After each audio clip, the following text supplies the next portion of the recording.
Hello all, welcome to Building a Fortress. This is Giga Patrick. We are joining another match. Hmm. Uh, Not really enough action, I think, to keep this hand. Maybe if we had an exploration also, I would say okay, but I don't think so. Okay, I mean, I'll keep this. Yeah, whatever. Don't want to draw that.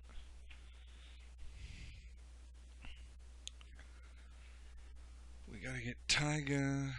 So this could be Deathrite. Okay, so we'll see. Deathrite Shaman. Hmm. Hmm. Only problem is he's probably playing Abrupt Decay. But at the same time, I think I just had to fade. I mean, if this had been a Taiga or a Fetch, I think I would wait till turn 2 to play this Molten Vortex. But the fact that it is not, uh, you know, I don't know. I think I probably should lead on Molten Vortex, though. There's a chance that it gets Abrupt Decayed.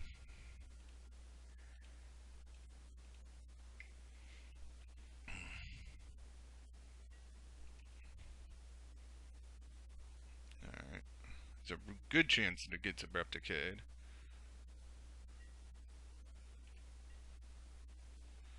But I'm not sure I'm supposed to wait. Still possible to get Abrupt Decayed, and very likely that is happening. Oh, Thoughtseize. Okay, he probably takes my gamble, which is fair.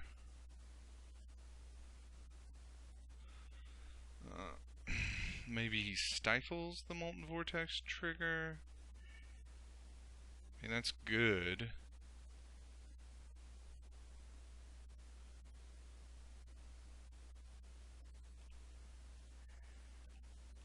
I think I'll waste his Trop. Move past. Oh, okay. What do we discard here? Wasteland or... I'm not sure what we discard, but... it's not going to be Wasteland because we need it. I think it's going to be Maze of Ith. Like, Dark Depths is just... Dark Depths is too good. You know? If we draw a Thespian Stage, we just win with Dark Depths, so... That's what we like.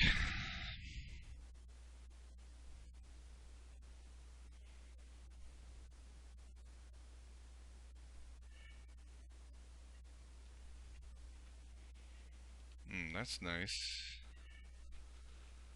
I think we play Wasteland, Exploration, and... Oh, okay. Cool. So he just... I was going to waste him and he didn't have any land, so... I think this is probably Bug Delver. It could be Shardless Bug, but... In either case, I think all Abrupt Decays and all Molten Vortexes stay in. I think we probably just board in one Ancient Grudge to... And there's no direct damage in this, so maybe Chasm. No. Let's... Like he's gonna have a bunch of non-basics, so I think we can take out Rishon Port. So Ancient Grudge seems good. I think I like Dark. Maybe Maybe I don't need Ancient Grudge at all. I have three abrupt decays, so maybe a couple confidants is pretty good. Hmm. And a chasm. Take out a chasm for a third confidant, maybe. Huh. I kind of think that's okay. I mean, Chasm against Deathrite decks isn't as good, and he doesn't have direct damage, so it's not as important. But still, Chasm's a panic button against like Tarmogoyfs. Hmm.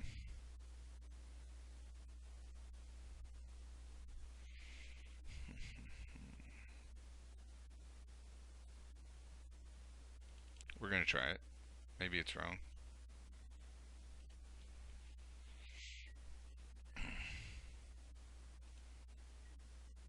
This is absolutely a keep.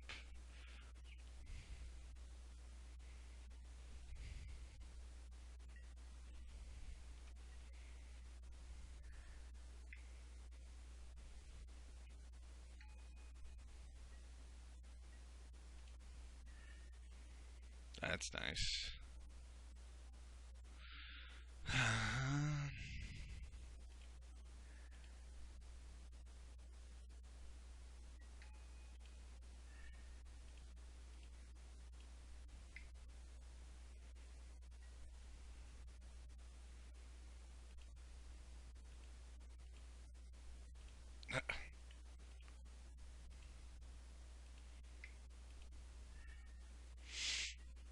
Okay.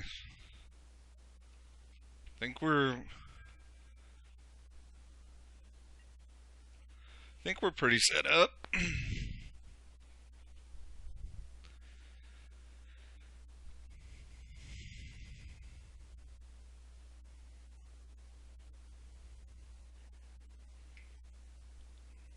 Decay the Vortex, which rocks since we have another one.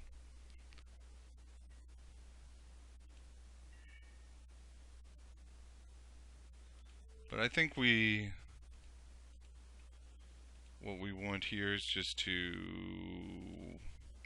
wasteland him.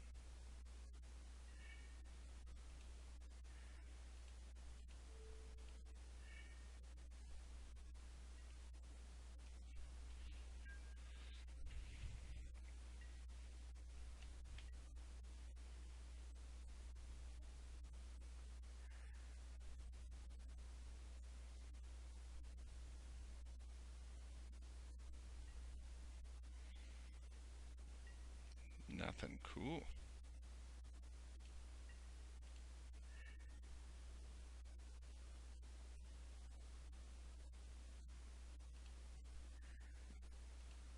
I think we get Taiga here. Um, let's play Molten. Well, actually, I don't think we should play Molten Vortex right here. It just doesn't. Oh, okay. Well, guess he just had nothing. That wasn't much of a video. I mean, I'm gonna show it because it was a league match. I am now 3-0, so I'll show it. But it's not. I guess it's not too interesting because I pretty much just you know, well, I mean he. I could say I walloped him, but he gave me a little help with just conceding early. I mean, I was in a very strong position both games, so I was probably going to win, but he definitely conceded early both games, I would say.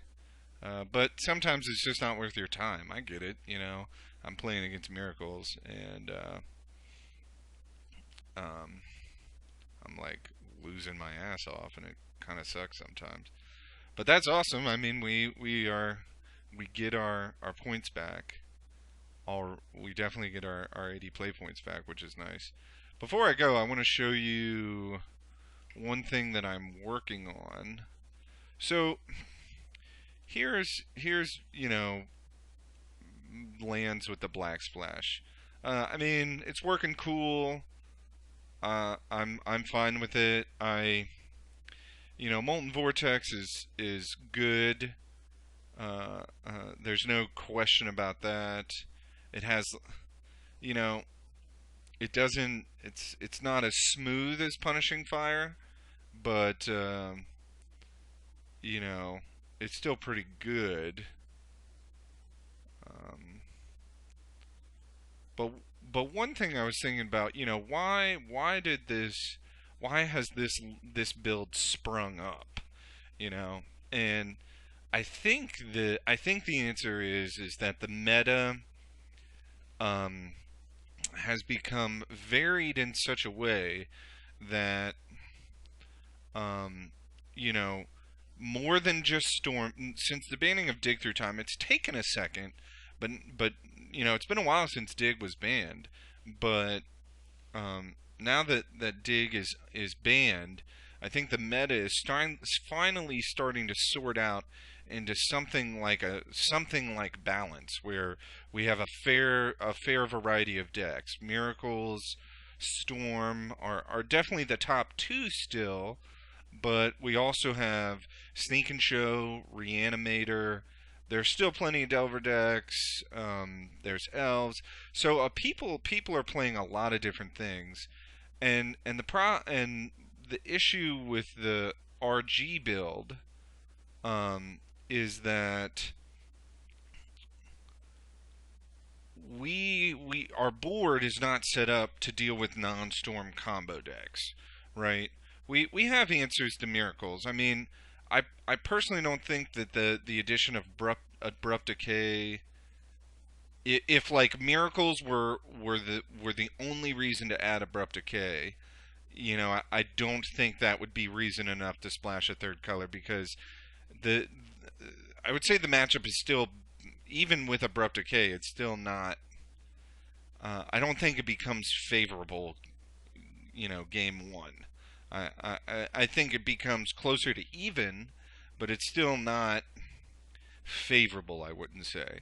Um, and provided because red green has pretty decent answers in the form of choke slash boil, Sylvan Library, Chalice of the Void, and other things to miracles, I wouldn't say the abrupt decays warrant the black splash. But if we were just worried about miracles, but because we're also facing Sneak and Show and Reanimator now a fair bit, the sphere effects are just not good enough against those decks. Whereas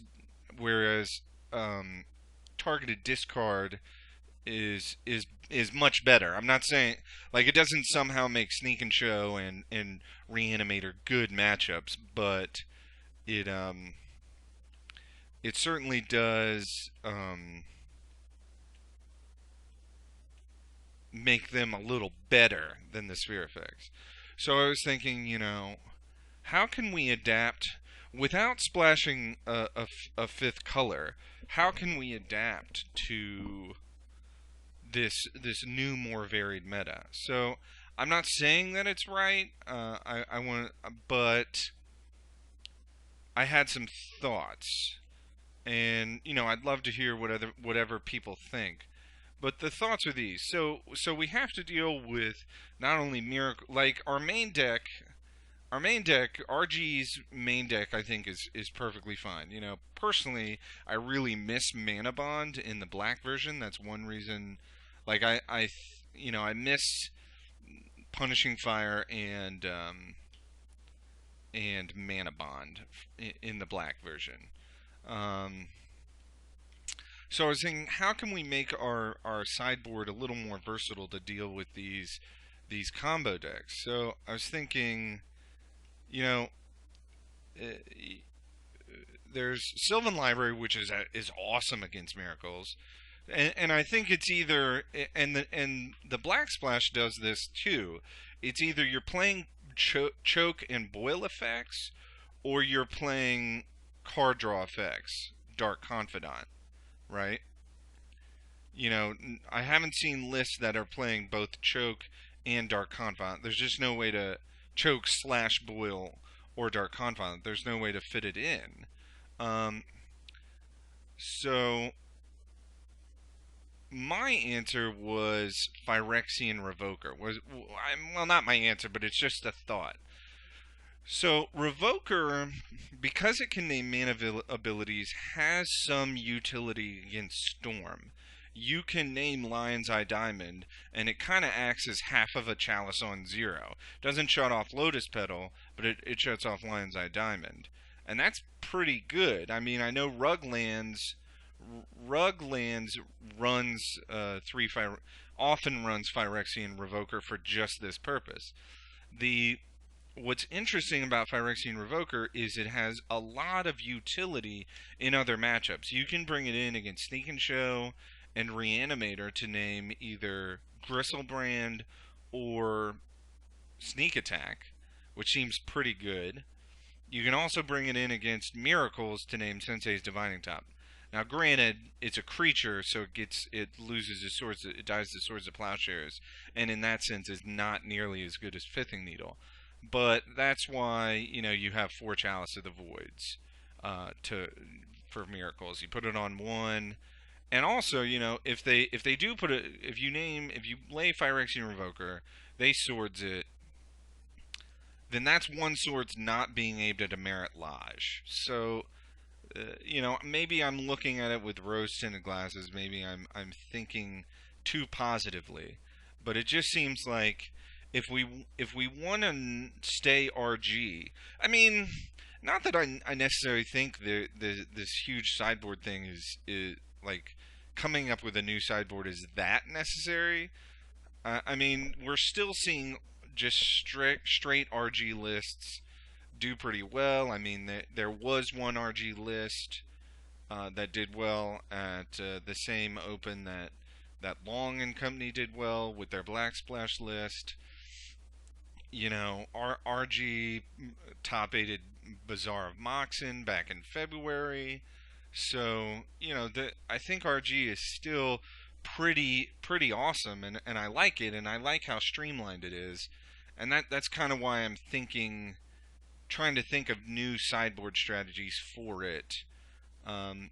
So after I get done with this uh, set of videos on the Black Splash, I'm really thinking about rejoining the league with a sideboard very similar to this, and seeing how Phyrexian Revoker does.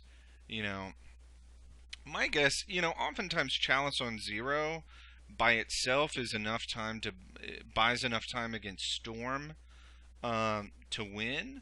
So, if you have a Phyrexian Revoker naming Lion's Eye Diamond and a Chalice on one, I think you're going to be okay against Storm. I think you're probably still going to be fine. Um, and Revoker, it's just a very versatile card that can name lots of stuff. It can name Sensei's Divining Top. It can name Deathrite Shaman. It can name Knight of the Reliquary. So I'm optimistic about this testing this out because and it just may be that the Black Splash is where this deck has to evolve. It may be that is where we're going. I'm not saying it's a definite. We'll have to see. But if this list just proves better equipped to deal with the meta, then this is probably where we'd have to go. And but if we could figure out a way to make RG's sideboard a little more versatile, able to deal with not just Storm, which I think it has a pretty good ability to do, but if it can also deal with Sneak and Show and Reanimator with Phyrexian Revoker or some other card that I don't know about, then I'd love to see if we could make that happen. So thanks for listening. I know most of you have already probably tuned out, but let me know what you think. Peace out until next time.